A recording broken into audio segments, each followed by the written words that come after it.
नमस्कार, मैं हूं आपके साथ नम्रता। खतरनाक वायरस कोरोना से निपटने के लिए भारत ने महीनों पहले ही दो वैक्सीन बना ली थी, लेकिन हैरानी की बात यह है कि अभी तक भारत में ही लोगों को कोरोना का टीका नहीं लग पाया है, जिसकी वजह से कांग्रेस ने मोदी सरकार को जमकर घेरा है। शुक्रवार को ही जहां कांग्रेस नेता राहुल गांधी ने वैक्सीन के मुद्दे पर मोदी सरकार को घेरते हुए पूछा था कि अपने देशवासियों को खतरे में डालकर क्या वैक्सीन बाहर भेजना सही है, तो वहीं अब कांग्रेस अध्यक्ष सोनिया गांधी ने भी मोदी सरकार पर जमकर निशाना साधा है।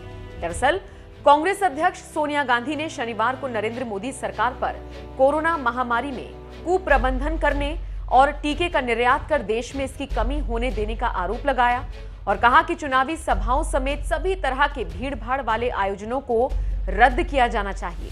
उन्होंने पार्टी शासित राज्यों के मुख्यमंत्रियों और कांग्रेस के गठबंधन वाली प्रदेश सरकारों में शामिल पार्टी के मंत्रियों की बैठक में यह भी कहा कि कोरोना वायरस के संक्रमण के प्रसार से निपटने के लिए सख्त कदम उठाने और साथ-साथ कमजोर तबकों की मदद करने की जरूरत है।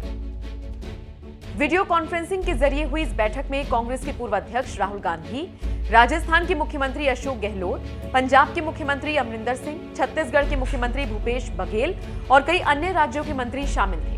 इसी बैठक में सोनिया गांधी ने कहा, कोरोना वायरस संक्रमण बढ़ रहा है और ऐसे में मुख्य विपक्षी दल के तौर पर हमारी ये जिम्मेदारी है कि हम मुद्दों को उठाएं और सरकार पर दबाव बनाएं कि वो जनसंपर्क की तरकीबें अपनाने के बजाय जनहित में काम करें।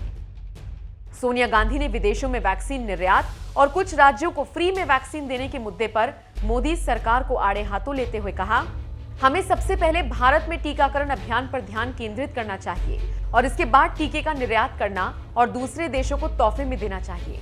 हमें इस बात पर जोर देना होगा कि जिम्मेदाराना व्यवहार हो और बिना किसी अपवाद के कोविड संबंधी दिशा निर्देशों और सभी कानूनों का पालन किया जाए। मोदी सरकार ने इस परिस्थिति में कुप्रबंधन किया, टीके का निर्यात कर दिया और देश में टीके की कमी होने दी। इस बैठक में शामिल पंजाब के सीएम कैप्टन अमरिंदर सिंह ने कहा, हमारे पास सिर्फ 3 दिनों के लिए टीके बचे हैं, लेकिन केंद्र से कोई आश्वासन नहीं मिला। तो वहीं छत्तीसगढ़ के सीएम भूपेश बघेल ने भी कहा कि हमारे राज्य में सिर्फ 3 दिन के लिए ही टीके बचे हैं और केंद्र को आपूर्ति बढ़ानी होगी। उधर महाराष्ट्र सरकार के मंत्री बालासाहेब थोराट ने भी कहा कि अगर केंद्र सरकार टीका उपलब्ध कराए तो उनके प्रदेश में रोजाना 5 लाख लोगों को टीका लगाया जा सकता है। वैक्सीन की कमी पर क्या बोले गृह मंत्री? कांग्रेस शासित राज्यों ने जहां वैक्सीन की कमी की बात कही है, तो वहीं गृह मंत्री अमित शाह ने शुक्रवार को बंगाल में एक प्रेस कॉन्फ्रेंस के दौरान इस मुद्दे पर बोलते हुए कहा, देश में कोरोना की वैक्सीन की कोई कमी नहीं है, राज्यों के पास पर्याप्त डोज है और टीकाकरण का काम चल रहा है। केंद्र सरकार की ओर से फरवरी में राज्यों को सभी अधिकार दे दिए गए थे। राज्य सरकारें ही तय करेंगी कि कंटेनमेंट जोन कहां होगा और कहां नहीं। गृह मंत्री अमित शाह भले ही कह रहे हों कि भारत में वैक्सीन की कोई कमी नहीं है, लेकिन वैक्सीन निर्यात को लेकर कई देशों में बेचैनी बढ़ गई है। नेपाल, ईरान से लेकर मैक्सिको तक कई देशों ने भारत से अपील की है कि वैक्सीन निर्यात पर पूरी तरह से बैन न लगाया जाए, क्योंकि कई देशों ने भारतीय वैक्सीन की पहली डोज अपने यहां लोगों को लगवा दी है और अब दूसरी डोज देने में वैक्सीन की कमी का सामना करना पड़ रहा है। जबकि इस मामले में भारत सरकार का कहना है कि हम वैक्सीन के निर्यात पर प्रतिबंध नहीं लगा रहे हैं, लेकिन घरेलू जरूरतों को देखते हुए दूसरे देशों में इसका निर्यात किया जाएगा।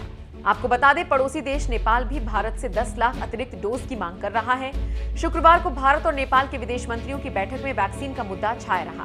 बता दें आपको, मोदी सरकार अब तक बांग्लादेश, भूटान, नेपाल जैसे कई छोटे देशों को वैक्सीन की लाखों डोज गिफ्ट में दे चुकी है। यही वजह है कि सोनिया गांधी ने मोदी सरकार पर निशाना साधा है कि निर्यात की वजह से टीकों की कमी पड़ी।